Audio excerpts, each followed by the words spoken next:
Quizás hayas escuchado o dicho frases como estas. Es que estás bien traumado. No, hombre, es que me quedé bien trastornado. Estás enfermito, ¿verdad? No, mija, lo que tú tienes es síndrome del impostor. Ay, no, es que mi novio es bien bipolar. Ay, no, es que esa vieja se pone bien histérica. Pero realmente, ¿a qué nos referimos en psicología cuando hablamos de trauma, trastornos, síndromes, síntomas? Si quieres entender la diferencia, quédate en este video y te lo explico.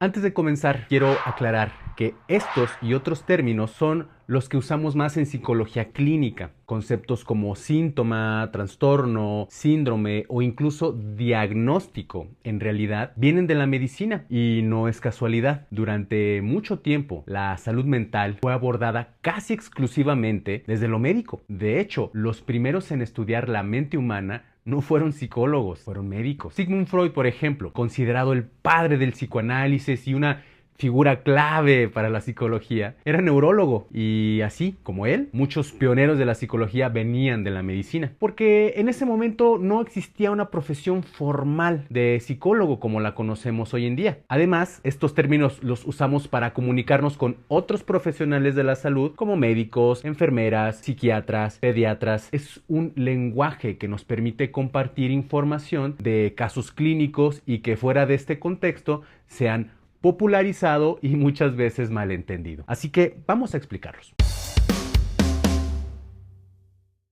A veces lo que más duele no se ve. La palabra trauma proviene del griego y significa literalmente herida. Los médicos la utilizan para referirse a una herida física. Por ejemplo, cuando alguien sufre una fractura en un accidente, tú puedes ver que hay sangre, tal vez un hueso, y los pacientes refieren dolor, sufrimiento. Pero en psicología, cuando hablamos de un trauma, nos referimos a experiencias que nos marcaron, que nos sobrepasaron y que de alguna manera dejaron una huella en nuestra forma de vivir, de sentir, de reaccionar, incluso en la forma de relacionarnos. Por ejemplo, una persona que vivió abandono en su infancia, la pérdida repentina de un ser querido, una relación súper tóxica, llena de abusos, de infidelidades, o por ejemplo, alguien que le tocó atestiguar un evento extremo como un accidente, un robo, un desastre natural, haber tenido una experiencia migratoria súper difícil, etcétera, etcétera, etcétera. Y por supuesto, estas heridas, aunque no se vean, también duelen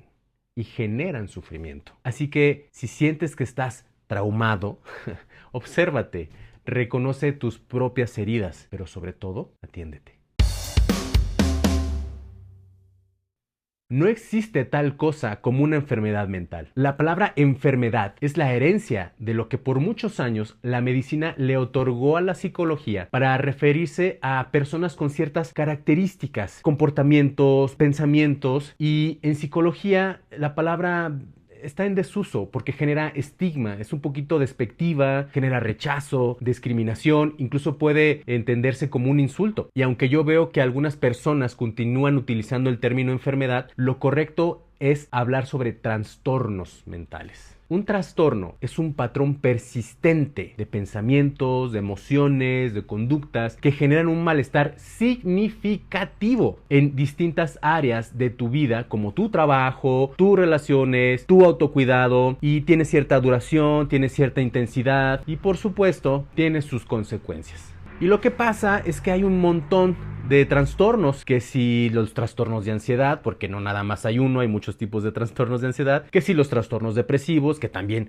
son otros tantos, que si los trastornos de personalidad, etcétera, etcétera, etcétera. Imagínate, tan solo hay un manual que impreso tiene este tamaño, con todos los trastornos conocidos hasta ahora. Lo elaboró la Asociación Psiquiátrica de América y se llama DSM-5. 5 porque es la quinta versión de este libro, o sea que han habido 4 versiones previas, porque sí, oh sí, con el paso del tiempo los trastornos parece ser que evolucionan, se renuevan. Bueno, hay otro manual que es el CIE-11, 11 porque, bueno, ya entienden. pero este lo realizó la Organización Mundial de la Salud. Y a diferencia del DSM-5, que solo incluye los trastornos mentales, el CIE-11 no solo incluye los trastornos, sino además todas las enfermedades físicas, infecciosas, genéticas conocidas hasta ahora. Por supuesto que hay otros manuales y escalas en el mundo, pero estos son los más populares y aceptados. Lo importante que estas referencias nos permiten a los profesionales de la salud mental es reconocer patrones, entenderlos y diagnosticar trastornos. Esta es la razón por la cual te debe de evaluar un profesional, porque hoy en día es muy común hacerle caso a un influencer, a lo que te dice la vecina o alguna persona bien intencionada que tal vez no tenga la más remota idea o incluso te autodiagnostiques algún trastorno. Ay, no,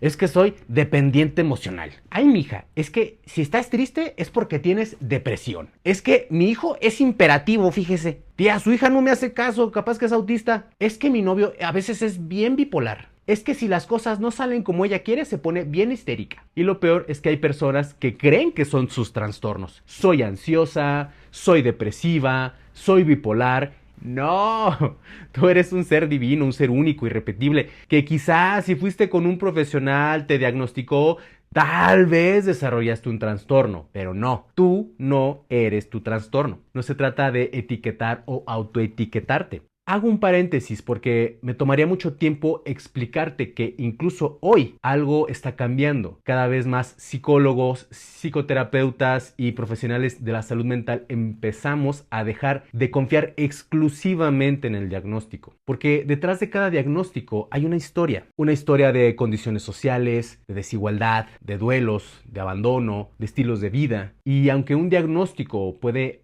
ayudar a orientar, a dar un tratamiento, también puede limitar, estigmatizar o incluso convertirse en una excusa para no profundizar en el malestar humano. Algunos autores incluso recomiendan dejar de enfocarnos solo en lo que está mal y observar la narrativa, la experiencia, el sentido de vida. Escuchar no solo el trastorno, sino a la persona. Además, nuestro trabajo ha sostenido muchas veces sin querer, el negocio de la industria farmacéutica. Cada nuevo trastorno descubierto, se asocia a un nuevo tratamiento, una nueva pastilla, y cada año, en lugar de reducir trastornos, se están elevando. Y eso que hoy en día hay más profesionales de la salud mental que nunca. Así que, si te sentiste identificado con algo de esto, evita etiquetarte, escúchate. Tal vez ni siquiera tienes un trastorno, tal vez traes puros síntomas aislados o quizás solo necesites un espacio seguro para entender lo que estás sintiendo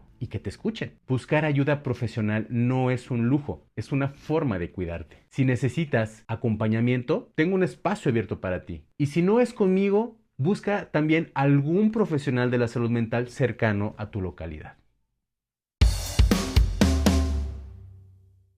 Un solo síntoma no es un trastorno. Te explico. A ver, si vas con un médico y le dices que estás presentando dolor de cabeza, cansancio, congestión nasal, sientes el cuerpo cortado, tal vez fiebre y estés estornudando, pues sí, es muy probable que este conjunto de síntomas describan un resfriado común. Si asistes con un profesional de la salud mental y le dices, no, pues es que estoy durmiendo mucho, comiendo poco, me siento sin energía, no me concentro, ya no disfruto lo que hago, me siento triste casi todo el tiempo, pues sí, este conjunto de síntomas describen probablemente un trastorno depresivo. El asunto es que muchas veces saltamos a conclusiones y nos autodiagnosticamos por un solo síntoma. ¿Estornudas? Gripe. Tristeza, depresión. No puedo estarme quieto, hiperactivo. Pero lo más preocupante es cuando traes varios síntomas y no los atiendes. Como cuando el carro trae un ruidito y tú así de que le subes el volumen al estéreo para no escucharlo. Al menos las mujeres asisten más a los servicios de salud que los hombres, no porque las mujeres necesiten más cuidados, sino porque se atienden más, escuchan mejor los mensajes de su cuerpo. Me parece que de esto podríamos hablar muchísimo. A mí me parece que es un tema cultural porque como hombres muchas veces ir al médico o al psicólogo es sinónimo de debilidad o de tener que darle la razón a alguien más. No, hombre, ¿qué vas a ver ese viejo pelón más que yo? ¿Y todavía tengo que pagar? No, hombre, pues mejor me echo unas chelas y con eso se me quita. En fin, de eso tal vez hablaremos en otro momento. Así que es importante que aprendas a escuchar tus síntomas. Tal vez traigas un ruidito emocional en el sistema, un conflicto interno, algo de tensión o una necesidad no resuelta. Recuerda, un solo síntoma no es un trastorno. De hecho, un trastorno es un conjunto de síntomas, pero que van generando un desgaste significativo en las diversas áreas de tu vida. Te voy a dar algunos ejemplos de síntomas. La crisis de ansiedad, la baja autoestima, el insomnio, sobrepensar, los celos, el miedo, la tristeza, el estrés, la culpa, la desesperanza, quejarte de todo, pasar un montón de tiempo en las redes sociales, en fin, por mencionar solo algunos de los síntomas. Y en ese sentido, muchas personas que asisten a consulta no traen ningún trastorno, solo síntomas de las adversidades cotidianas de la vida. Habrá muchas personas que no requieren terapia porque son capaces de escuchar, atender y, por supuesto, seguir adelante con sus síntomas. Pero algunas otras tendrán acumulación de varios síntomas que se desarrollaron con el tiempo y que se transformaron en un trastorno. Pero como dije, el acompañamiento de un profesional será de muchísima ayuda si sientes que ya no puedes atender alguno o varios síntomas.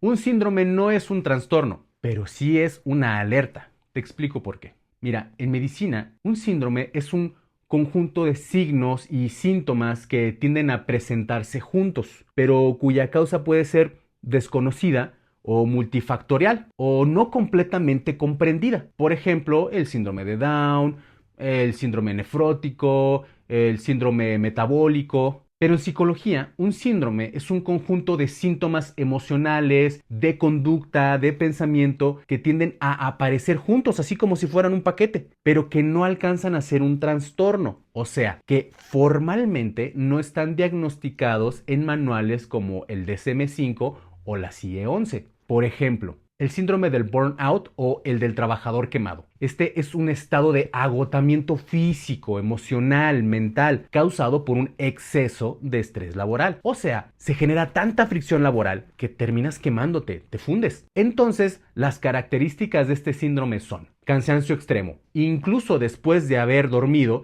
el cuerpo, la mente ya no alcanza a recuperar su energía. Hay personas que incluso caen al hospital por esta fatiga extrema. Desmotivación profunda hacia el trabajo. Ya no quieres ir a trabajar y básicamente te obligas a seguir asistiendo aunque ya no encuentres un motivo para hacerlo. Sentimiento de ineficacia o inutilidad. Esto se da tal vez por la falta de reconocimiento o por un exceso de exigencia por parte de tus jefes. Tratar a los demás de forma fría o mecánica, porque pues cuando vives el burnout ya andas en automático. Este síndrome es muy común en profesionales de la salud como médicos, como enfermeras, paramédicos, en la educación con maestros, coordinadores, directores, en la atención al público, por ejemplo, estas personas que te atienden en los supermercados, donde compras tu ropa, los que checan tus teléfonos celulares, en oficinas con alta carga emocional, como los trabajadores sociales, los orientadores, las oficinas de gobierno, solo por mencionar algunos ejemplos. Si te fijas, la verdad es que está muy normalizado el estrés hoy en día, pero síndromes como este le restan muchísimo a la calidad de vida. Más adelante realizaré un video donde abordaré los síndromes más comunes que hay en la actualidad. Síndromes como el síndrome del impostor, síndrome de Estocolmo, el síndrome de abstinencia emocional, el síndrome del nido vacío o el del niño emperador. Pero al menos quédate con este mensaje. Hazle caso a tus síntomas. Si están ahí, es por algo. Puede que tu cuerpo o tu mente te estén gritando que te atiendas o que realices algún cambio, porque mereces vivir una vida en equilibrio, en plenitud, saludablemente. Y bueno, ya vimos que no todo es lo que parece. A veces lo que sentimos necesita ser explicado, pero sobre todo necesita ser escuchado. Así que si alguna de estas palabras resuena contigo, si te viste reflejado o reflejada en algo de lo que comenté aquí, o si por ahí dijiste, ah caray, sí soy yo, búscate un espacio donde puedas hablar con calma, sentir sin miedo y sanar con acompañamiento. Y si ese espacio puede ser conmigo, aquí estoy. Gracias por quedarte hasta el final. Dale like si te hizo sentido. compártelo si conoces a alguien que puede necesitarlo y suscríbete si quieres seguir aprendiendo y mejorando sobre tu salud mental.